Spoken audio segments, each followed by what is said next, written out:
So what's up guys, welcome back sa ating panibagong video. So for today's video guys, meron tayong i-share na idea kung sakaling yung amplifier natin is umuugong lang tapos walang audio na lumalabas. So bago natin simulan, share muna natin itong klase na amplifier. So brand name is Concert, model niya is EB302 na stereo mic mixing amplifier. So sa mga concert mga guys, ganito talaga yung kanyang design. Gaya ng 3 auto, 5 auto is kamukha lang sila. Dito yung kanyang power switch, mayroong tatlong microphone input. So individual volume yung kanyang microphone volume. Yan. So ito yung bass tsaka treble, tone control ng microphone, tapos echo. Ito na yung tone control ng main input tsaka balance. So sa kanyang laman, ito po yung kanyang laman ng original Concert 302. So papakita muna natin yung kanyang supply dito sa kanyang transformer. So yung kanyang supply dito is 24.5 volts, 24.5 volts. Yan. Tapos naka pure copper po siya. Yan. Halata natin na pure copper. Tapos ito na yung kanyang mainboard, meron siyang relay sa speaker. So capacitor, dalawa. Merong value na 4,700 microfarad with 35 volts. So diode na ginamit, 5404, apat. Tapos ito yung kanyang 4 transistors na 1 pair. So ito yung sa left, ito sa right. Yan. So, testing muna natin guys, parinig muna natin sa inyo yung kaniyang problema. Umuugong po siya. So, nakasaksak na po ito. So, nakabit po ito sa test valve natin. So, kapag magre-repair tayo, kailangan na mayroon tayong test valve para in case na mayroong problema is hindi nadalo yung malaking problema. Yan, pag mayroong test valve. Yan. So, power on natin. Yan. So, may ilaw naman siya. Yan, so umugong po siya mga guys. Yan. So ito yung sa isang channel. Ito sa isa. Yan, so meron siyang ugong na malakas. Yan. So check natin gamit tayong tester kung meron ba siyang nilalabas na voltahe or nag-DC out ba siya. Yan. So, ito, yung negative dito sa negative. Tapos, positive sa positive. Yan. Ito siya. Testeran natin. So, wala siyang nilalabas na voltahe. So, dito sa isang channel, wala rin. So, ibig sabihin nito is wala tong shorted na 4 transistors. Yan. So, power off muna natin yung unit. Yan. So, kapag ganito guys, umuugong yung amplifier niyo, try nyo check yung kaniyang power supply capacitor. Ito yung power supply capacitor. Yan. So, ito dalawa lang. So, try nyo i-alog-alog. Yan. Kung meron bang naglo-lose contact. Yan. So, ito isa kapit na kapit sa kanyang mainboard. So, itong isa, makikita natin na sobrang alog. Yan. So, may dalawang option tayo dito. Naglo-lose contact sa mainboard or yung kaniyang paa ng capacitor is kinalawang or naputol na. Yan, kinain ng kalawang. Yan. So, i-check natin to. Bubuksan natin to. Meron po itong screw. Tatanggalan natin yung mainboard. Alamin natin kung naputol ba or naglo-lose contact sa kaniyang mainboard. So, tanggalin muna natin mga guys itong amplifier dito sa casing. So, ito mga guys, tinanggal natin yung mga screw dito. Yan, screw dito tapos merong screw sa ilalim ng heatsink. So, tanggalin muna natin tong connectors. Ito yung main input niya. So, tandaan lang natin kung saan nakakabit yung mga wire. Yan. So, silipin natin to, yung main board. Yan. Bakit siya maalog? So, ito siya guys, oh. Yan. So, try natin i-alog. Gagalaw ba yung pin niya dito sa board? So, hindi gumalaw. So, ibig sabihin na putol to. Yan. Kinain ng kalawang yung paa. So, tatanggalin natin. Ito ang capacitor. Check natin guys. So, ito po mga guys. Natanggalan natin yung isang capacitor. Makikita natin na kinalawang na yung isang paa. Ito siya. So, isa na lang paa yung kumakapit sa mainboard. Makikita natin yung paa niya dito is naiwan. Yan, naputol.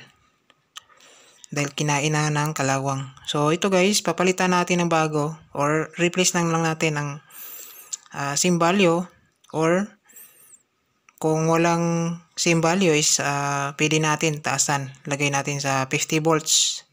Depende na sa atin. So, hanap muna tayo ng replacement nito guys. Baka meron kumahanap. Pero kung wala kumahanap, kakabitan ko na lang ng mas mataas na voltahe. Yan. So, stay tuned. So, ito guys, meron akong nakita dito na capacitors. So, pinalitan ko na lang yung dalawa para same value po sila. So, galing po ito sa ibang board na amplifier na hindi na nagamit. So, value na kinabit natin is 3,300 UF with 50 volts. So, mas mataas po ito na voltahe. Yan. So, ito yung luma. So, 4,700 UF with 35 volts. So, okay lang. Mababa na microfarad. Dahil malaki naman yung kanyang voltahe. Nasa 50 volts. So, match na match pa rin dito sa kanyang transformer. So, ito guys, nilagyan ko siya ng stick glue para hindi siya malog-alog. Yan. So, kakabitan natin to sa kanyang casing dahil titesting natin kung bumabalik na ba sa dati yung kanyang audio. So, kabit muna natin guys itong amplifier board sa casing.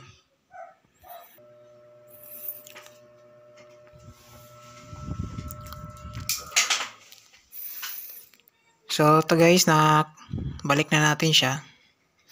So, balik na natin yung kanyang mga wirings kung saan natin tinanggal. Yan. So, lalagay tayo ng speaker sa output. Kung wala na bang humming.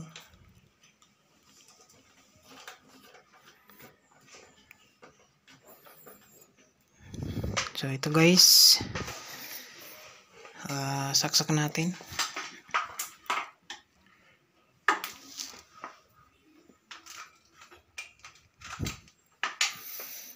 So, power natin. So, nag-click na yung relay. So, wala na siyang ugong. So, titest tayo ng music. Kuha muna tayo ng RCA wire. So, ito guys, titesting tayo. Kinabitan na natin yan ng audio. Saka EQ tayo naka-input. EQ. So, EQ, select EQ. Volume natin. Meron na bang audio?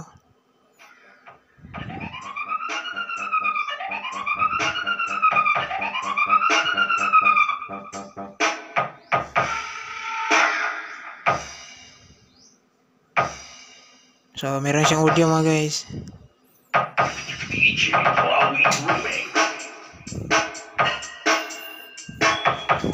So, isang channel, check natin. Mahina yung isang channel, check natin. Baka hindi balance yung audio.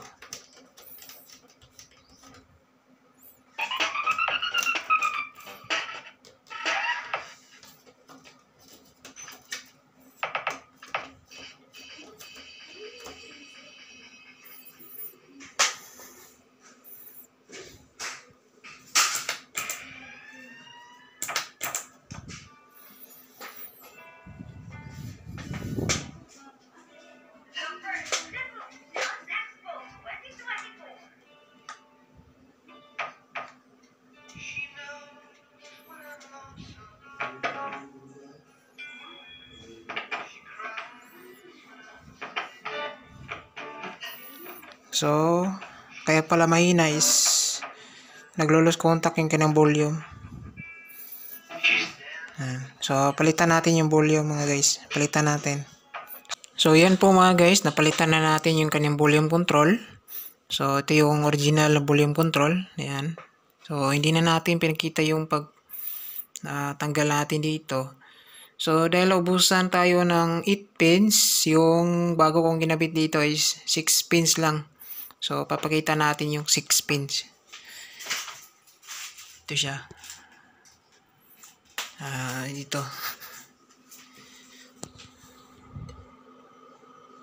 So, yan guys, 6 pins lang po yung kinabit natin.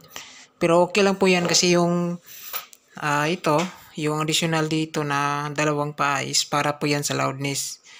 Yan. Pero yung loudness dito is kagana lang to kapag mahina yung volume. Pero kapag malakas na is nawawala na yung loudness.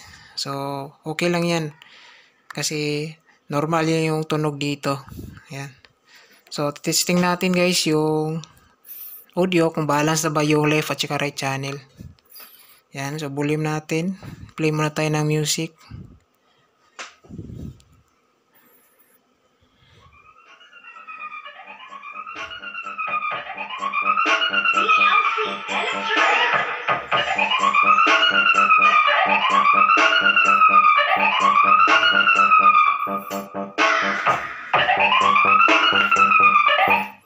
Check natin siyang channel.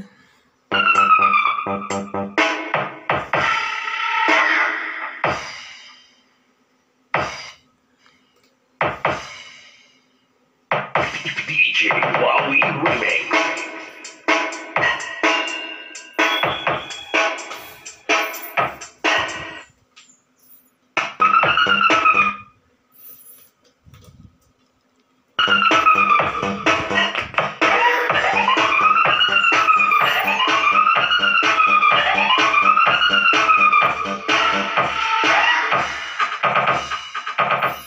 So, yan na po guys, no? Okay na yung amplifier. Pinalitan na natin ng bagong volume. So, hindi na siya naglo-lose contact.